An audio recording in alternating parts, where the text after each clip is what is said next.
Singleton design pattern बहुत ही ज़्यादा फेमस इंटरव्यू क्वेश्चंस है for automation testers as well as for full stack developers. तो आइए इस वीडियो में हम समझेंगे कि सिंगलटन डिज़ाइन पैटर्न होता क्या है। तो my name is Avinash and welcome to testing Shastra. और अभी हम बात करने वाले हैं सिंगलटन डिज़ाइन पैटर्न के बारे में।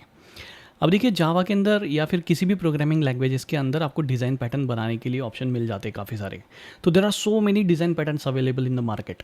अगर वो आपको पढ़ने में इंटरेस्ट है तो एक बुक है जिसका नाम है गैंग्स ऑफ फोर, और उस बुक के अंदर सारे डिज़ाइन पैटर्न्स को अच्छे से एक्सप्लेन किया गया है। इन डिज़ाइन पैटर्न्स को आप बना सकते हो किसी भी प्रोग्रामिंग लैंग्वेज की मदद से। तो सिंपली अगर मैं बात करूँ डिज़ाइन पैटर्न्स क्या है, तो ये एक तरीका है प्रोग्राम को स्ट्रक्चर करने का जिससे कुछ प्रॉब्लम सॉल्व होती है। ठीक है, कुछ स्पेसिफिक प्रॉब्लम को हम सॉल्व कर सकते हैं, इतना सिंपल है। तो डिज़ाइन पैटर्न मतलब कोई भी लॉजिक हो सकता है, एल्गोरिदम हो सकता है, जिससे कोई एक पर्टिकुलर प्रॉब्लम सॉल्व की जा सकती है। तो आज हम जो डिज़ाइन पैटर्न डिस्कस करने वाले हैं उसका नाम है सिंगलटन डिज़ाइन पैटर्न। अब जैसे इसका नाम सजेस्ट कर रहा है सिंगलटन डिज़ाइन पैटर्न, ओके, इसका मतलब क्या होता है? तो सिंपली ऐसा क्लास जिसका पूरे प्रोजेक्ट में सिर्फ और सिर्फ एक ही ऑब्जेक्ट बनाया जा सकता है, एक से ज़्यादा ऑब्जेक्ट बनाए जा ही नहीं सकते। ठीक है, तो उसे कहेंगे हम सिंगलटन क्लास या फिर उसे कहेंगे सिंगलटन डिज़ाइन पैटर्न।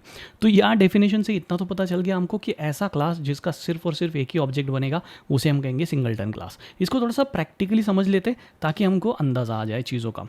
तो मैं खोल लेता हूँ मेरा इक्लिप्स फटाफट, और यहाँ पे मैंने एक प्रोजेक्ट बना के रख लिया है। इसके अंदर मैं एक क्लास बना के लेता हूँ और इसका नाम लिख देते हैं सैम्पल। और एक मैं क्लास बना लेता हूँ यहाँ पे जिसका नाम हम लिखेंगे टेस्ट, जिससे हम टेस्ट करने वाले हैं कि ये सिंगलटन क्लास है कि नहीं है। ओके, तो अभी तो ये मेरा नॉर्मल क्लास है, तो क्या मैं इस नॉर्मल सैम्पल क्लास के मल्टीपल ऑब्जेक्ट्स बना सकता हूँ? Let us try. ठीक है, तो मैं यहाँ लिख लेता हूँ मेन मेथड, और यहाँ बनाते हैं sample s1 is equal to new sample. फिर हम लिख लेंगे sample s2 is equal to new sample. इस केस में मैंने यहाँ दो डिफरेंट ऑब्जेक्ट बना दिए हैं, तो ये दोनों डिफरेंट ऑब्जेक्ट चले जाएंगे आपके हीप मेमोरी के अंदर, और दोनों का एड्रेस जो है वो अलग रहेगा। तो यहाँ आपकी कुछ हीप मेमोरी इस तरह से होगी, और हीप मेमोरी के अंदर s1 चला गया है और s2 चला गया है। दोनों ऑब्जेक्ट अभी भी खाली है, उनके अंदर कुछ भी नहीं है, डेटा मेंबर्स है ही नहीं क्योंकि हमने कुछ बनाया ही नहीं है। बट ये दो अलग अलग ऑब्जेक्ट्स हैं, इन दोनों के एड्रेसेस जो है वो अलग अलग होंगे। तो क्या हम ये प्रैक्टिकली प्रूव कर सकते हैं? बिल्कुल कर सकते हैं। कैसे? तो चलिए फटाफट प्रोग्राम में चलते हैं और यहाँ लिख देते if s1 is equal to s2। यहाँ इक्वल टू ऑपरेटर अगर आप ऑब्जेक्ट्स के साथ में इस्तेमाल करते हो तो उनके रेफरेंसेस कंपेयर किए जाते हैं। रेफरेंसेस मतलब आप शॉर्ट में ऑब्जेक्ट्स एड्रेसेस बोल सकते हो। तो यहाँ s1 और s2 के एड्रेसेस हम कंपेयर कर रहे हैं, अगर वो सेम रहे तो हम मैसेज प्रिंट करेंगे इक्वल एड्रेस। ठीक है, एल्स हम प्रिंट करेंगे different address, different addresses. Okay, equal addresses, something like this. तो ऐसा कुछ मैसेज हम प्रिंट कर देंगे यहाँ पे। तो जाहिर सी बात है मेरी इस केस में दो डिफरेंट ऑब्जेक्ट बने, दोनों के मेमोरी एड्रेसेस अलग अलग है, इसीलिए मुझे आउटपुट में मिलने वाला है डिफरेंट एड्रेसेस। तो इसको फटाफट रन कर लेते हैं। That's it, can you see this output? तो यहाँ पे आ चुका है कि डिफरेंट एड्रेसेस हैं, इसका मतलब दो डिफरेंट ऑब्जेक्ट बने। बट सिंगलटन क्लास की डेफिनेशन ये बोलती है कि किसी भी क्लास का सिर्फ और सिर्फ एक ही ऑब्जेक्ट बनाया जा सकता है, एक से ज़्यादा ऑब्जेक्ट नहीं बनाए जा सकते। उस क्लास को हम कहेंगे सिंगलटन क्लास। तो क्या मैं मेरी सैम्पल क्लास को सिंगलटन क्लास बना सकता हूँ? बिल्कुल बना सकता हूँ। तो उसके लिए मुझे कुछ स्टेप्स फॉलो कर लेनी है, उसके बाद में बन जाएगा हमारा सिंगलटन क्लास। तो इन्हीं स्टेप्स को हम ठीक से समझ लेंगे कि किस तरह से हम किसी भी क्लास को सिंगलटन क्लास बना सकते हैं। अब इसका जो लॉजिक मैं लिखने वाला हूँ वही यूनिवर्सल है, वही पूरी दुनिया में चलेगा, ऐसा कुछ नहीं है। Logic can be different. चार और अलग अलग तरीके से सिंगलटन क्लास बना सकते हैं। ठीक है, इट्स ऑल अबाउट लॉजिक। ठीक है, इसमें प्रोग्रामिंग का कोई खेल नहीं है। तो यहाँ पे सब कुछ लॉजिक पे है। तो सिंगलटन क्लास बनाने के लिए सबसे पहले मुझे ना कंस्ट्रक्टर का एक्सेस रोकना पड़ेगा। क्यों रोकना पड़ेगा? क्योंकि कंस्ट्रक्टर ही ऐसा एक बंदा है जिसकी मदद से आप ऑब्जेक्ट क्रिएट कर सकते हो, क्योंकि न्यू कीवर्ड के बाद में जो पहला पोस्ट फिक्स ऑपरेटर लगता है दैट इज़ योर कंस्ट्रक्टर। अब न्यू कीवर्ड जो है वो आपका ऑब्जेक्ट बनाता है, क्रिएट करता है, और कंस्ट्रक्टर उसको इनिशियलाइज कराता है। तो ये दोनों चीज़ें, इन दोनों चीज़ों का एक्सेस अगर मैंने रोक दिया किसी बंदे के लिए, तो वो डायरेक्टली कंस्ट्रक्टर का इस्तेमाल करके या न्यू कीवर्ड का इस्तेमाल करके ऑब्जेक्ट नहीं बना पाएगा। इसलिए मैं सबसे पहली स्टेप करूंगा कि मेरे सैम्पल क्लास का जो कंस्ट्रक्टर बनेगा इसको मैं प्राइवेट कर दूंगा।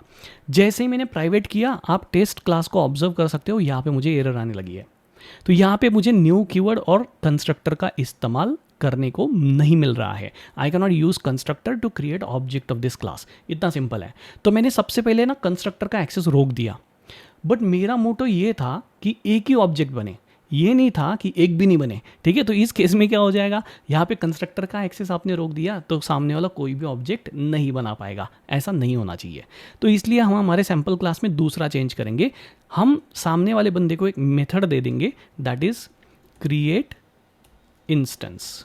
ओके, एक मेथड मैंने बना के दे दी, क्रिएट इंस्टेंस। अब ये जो मेथड है इसको मैं स्टैटिक कर दूंगा। ये स्टैटिक क्यों कर रहा हूं मैं थोड़ी देर में एक्सप्लेन करूंगा। अब ये मेथड क्या करेगी, आपको सैम्पल क्लास का ऑब्जेक्ट रिटर्न करेगी। ठीक है, जो भी बंदा इस मेथड को कॉल करेगा उस बंदे को सैम्पल क्लास का ऑब्जेक्ट मिल जाएगा। मतलब हम कंस्ट्रक्टर का एक्सेस रोक रहे हैं लेकिन ऑब्जेक्ट देने वाले हैं सामने वाले को using create instance method. Okay, तो यहां अगर किसी को ऑब्जेक्ट बनाना है तो इधर कॉल करना पड़ेगा sample dot create instance. Okay, something like this. और यहाँ पे भी इस बंदे को लिखना पड़ेगा सैम्पल डॉट क्रिएट इंस्टेंस। अब यहाँ पे देखो मुझे एरर आ रही है। क्यों एरर आ रही है, क्योंकि क्रिएट इंस्टेंस मेथड का रिटर्न टाइप मैंने वॉइड लिखा हुआ है, जबकि मैं यहाँ पे इसको सैम्पल के अंदर स्टोर कर रहा हूँ। ऐसे नहीं चलेगा, मिसमैच हो जाएगा। तो इसका रिटर्न टाइप भी मुझे सैम्पल लिखना पड़ेगा, क्योंकि ये मेथड रिटर्न करने वाली है सैम्पल ऑब्जेक्ट। लेकिन अगर मैं इधर ऐसे लिख दूँ रिटर्न न्यू सैम्पल, अब ये जो न्यू सैम्पल है दिस इज माई ऑब्जेक्ट, अगर ये ऑब्जेक्ट यहाँ से रिटर्न कर दूंगा तो क्या मेरा ये क्लास सिंगलटन बनेगा? बिल्कुल नहीं बनेगा, क्योंकि इस केस में जब जब कोई बंदा क्रिएट इंस्टेंस मेथड कॉल करता रहेगा तब तब नया मेथड न्यू कीवर्ड चलेगा, और मेरी ज़रूरत है कि न्यू कीवर्ड सिर्फ और सिर्फ एक ही बार चले। ठीक है, बट यहाँ जब जब मेथड कॉल होगी तब तब न्यू कीवर्ड चलेगा।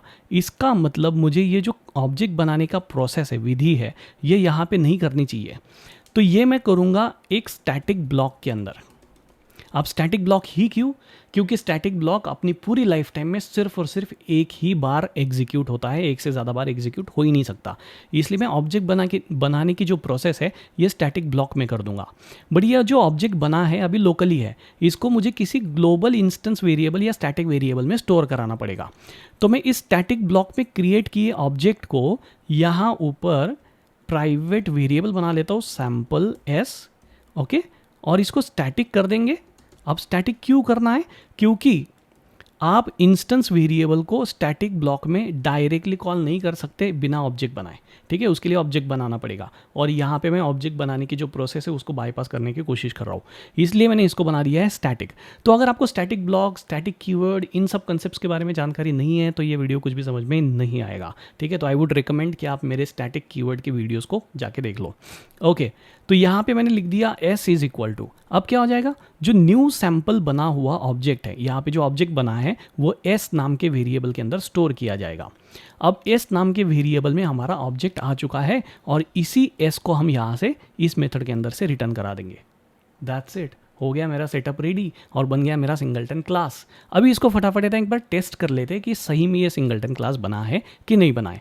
तो मैं यहाँ चला जाता हूँ, सेम प्रोग्राम है मेरा, सिर्फ यहाँ पे ऑब्जेक्ट बनाने के लिए मैंने क्रिएट इंस्टेंस मेथड का इस्तेमाल किया है, बाकी कुछ भी इस्तेमाल नहीं किया है। तो इसको फटाफट रन करते हैं। तो ये रन होने के बाद कैन यू सी यहाँ पे आ चुका है मैसेज इक्वल एड्रेसेस। इसका मतलब क्या है, S1 और S2 के दोनों के एड्रेसेस इक्वल है, मतलब दोनों रेफरेंस वेरिएबल एक ही ऑब्जेक्ट को पॉइंट कर रहे हैं।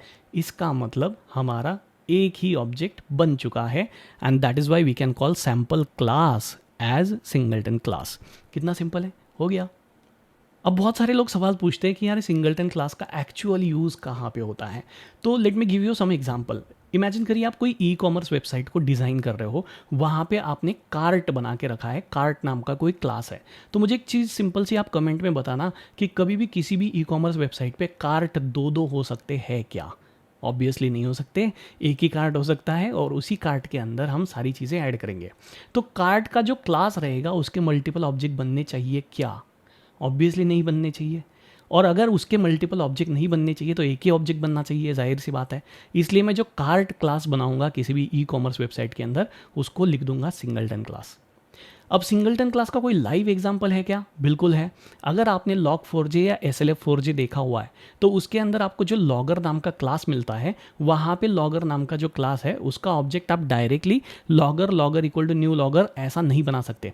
वहाँ पे आपको logger logger is equal to logger dot get logger नाम की मेथड मिलती है, उससे ही आपको ऑब्जेक्ट बनाना पड़ता है। तो एक हिसाब से देखा जाए तो लॉगर नाम की जो क्लास है जो आपको log4j में मिलती है वो सिंगलटन क्लास है, क्योंकि हम लॉगिंग के मल्टीपल ऑब्जेक्ट्स नहीं बनाते, पूरे प्रोजेक्ट के अंदर हमारा एक ही ऑब्जेक्ट होता है। So that is it about singleton class. If you like this video, like and share with your friends. Thank you so much for watching.